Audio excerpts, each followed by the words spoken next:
Na mensagem dessa semana, eu gostaria de meditar com os ouvintes sobre os dois tipos de evangelhos que estão sendo pregados nas igrejas ditas evangélicas no nosso tempo: o evangelho do reino e o evangelho de si mesmo. O texto que vamos meditar encontra-se em Lucas 23, de 39 a 43. Diz assim a palavra do Senhor: Um dos criminosos que ali estavam dependurados lançava-lhe insultos. Você não é o Cristo? Salve-se a si mesmo e a nós. Mas o outro criminoso o repreendeu, dizendo: Você não teme a Deus, nem estando sobre a mesma sentença? Nós estamos sendo punidos com justiça, porque estamos recebendo o que os nossos atos merecem. Mas este homem não cometeu nenhum mal. Então ele disse: Jesus, lembra-te de mim quando entrares no teu reino. Jesus lhe respondeu: Eu lhe garanto, hoje você estará comigo no paraíso. O texto que acabamos de ler fala da crucificação do Senhor Jesus. Ele foi crucificado com dois ladrões que foram condenados e receberam a pena máxima da justiça romana, que era a morte de cruz. E esses dois ladrões representam bem os dois tipos de evangelhos que estão sendo pregados em nossas igrejas ditas evangélicas. Um é o evangelho de si mesmo e o outro, o evangelho do reino. Primeiramente, eu quero mostrar as semelhanças entre eles e depois as diferenças. Os dois ladrões estão sofrendo a dor da crucificação. Os dois são culpados de crimes. Os dois veem Jesus e o que está escrito na cruz na qual Jesus foi crucificado: Rei dos Judeus. Eles também ouviram as palavras de Jesus: Pai, perdoa-lhes, porque não sabem o que fazem.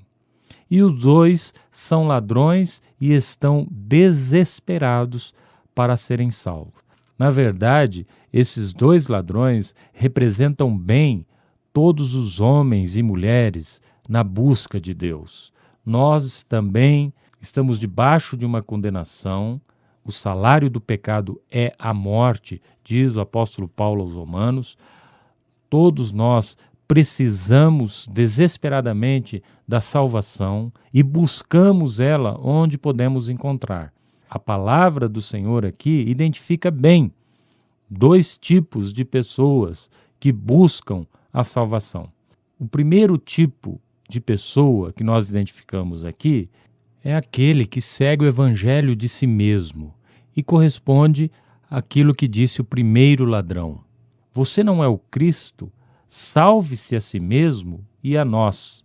Este ladrão caracteriza aquele que é destituído espiritualmente falando, aquele que quer acabar com seu sofrimento.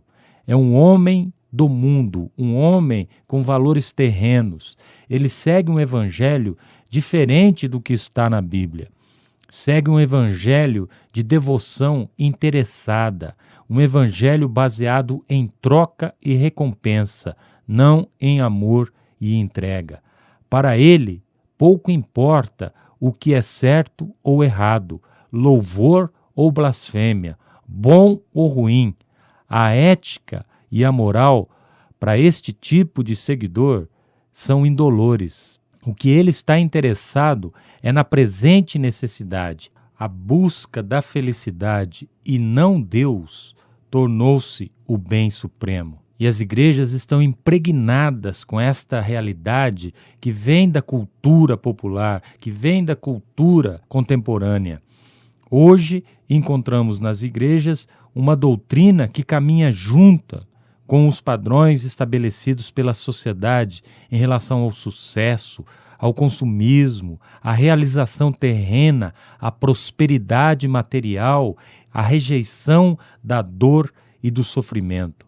O individualismo está predominando em detrimento da coletividade. O ladrão na cruz expressa bem esse tipo de cristão. Seu único objetivo é salvar a sua pele. Ele até pode crer em Jesus como Salvador, mas apenas para suas conveniências. O que ele deseja é sair da cruz. Jesus é, no caso, alguém para alcançar suas necessidades terrenas. É alguém que ele pode tirar proveito. Esta é a maneira que grande parte dos evangélicos vivem. O problema não é a eternidade, mas sim o sofrimento do momento. O sofrimento, para muitos, é a interrupção de seus sonhos mundanos. Por que não tentar Jesus? Dizem então. Quem sabe ele me dá dinheiro, acaba com meu sofrimento, me cura e realiza todos os meus desejos. Ele vê Jesus como uma possibilidade de sair da cruz, não de enfrentá-la. A esperança futura que todo cristão deve ter tornou-se em apropriação do presente. O ter vale mais que o ser. É o cristianismo sem Cristo, é o cristianismo pagão, é o cristianismo do evangelho de si mesmo. É o cristianismo que na prática rejeita a cruz de Cristo e as palavras do Senhor Jesus, que disse: "Quem quer vir após mim, negue-se a si mesmo, tome a sua cruz e siga-me." Essa é a característica do seguidor do Evangelho do Reino, que nós encontramos também no texto de Lucas lido, no outro ladrão. Eu quero novamente ler dos versículos 40 ao 42, que diz respeito ao segundo ladrão. Mas o outro criminoso o repreendeu, dizendo: "Você não teme a Deus, nem estando sobre a mesma sentença? Nós estamos sendo punidos com justiça, porque estamos recebendo o que os nossos atos merecem. Mas este homem não cometeu nenhum mal."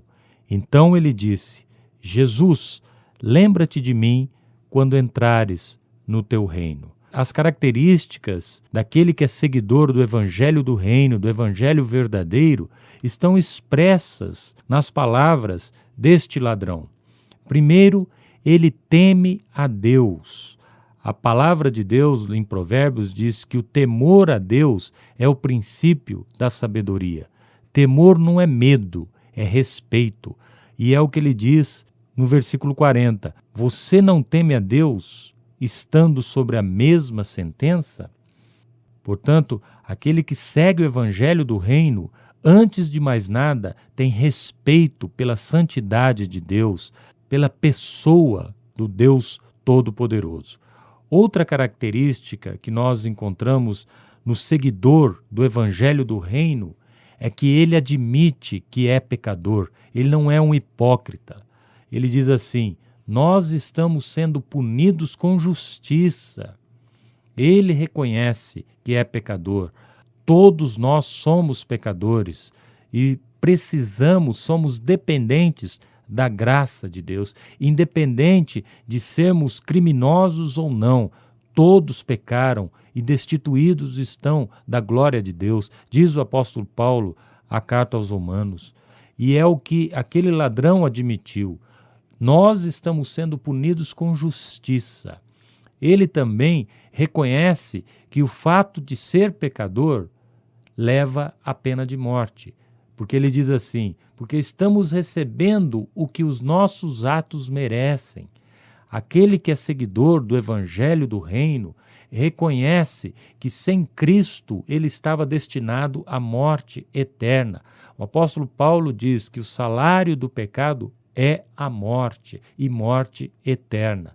Também o seguidor do Evangelho do Reino reconhece a justiça e a santidade de Deus suficientes para livrá-lo da morte.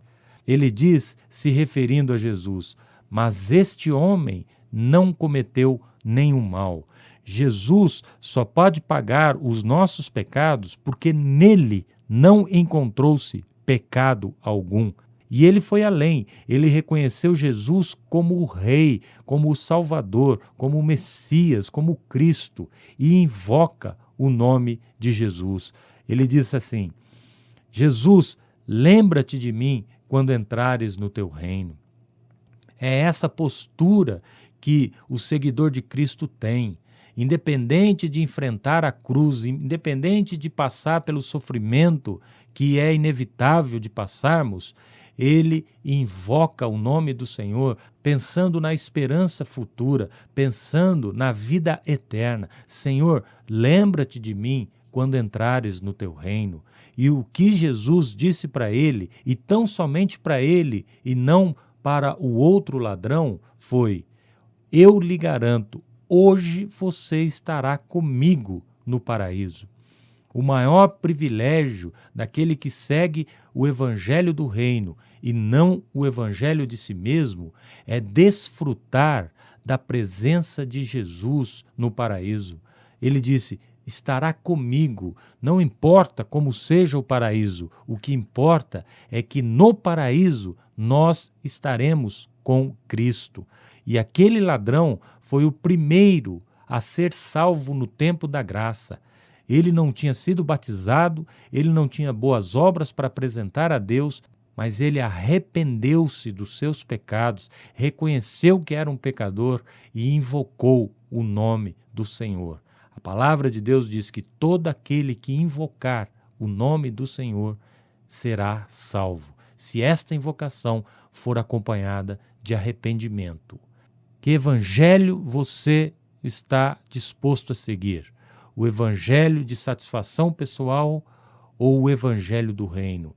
O evangelho de si mesmo ou o evangelho que leva à vida eterna?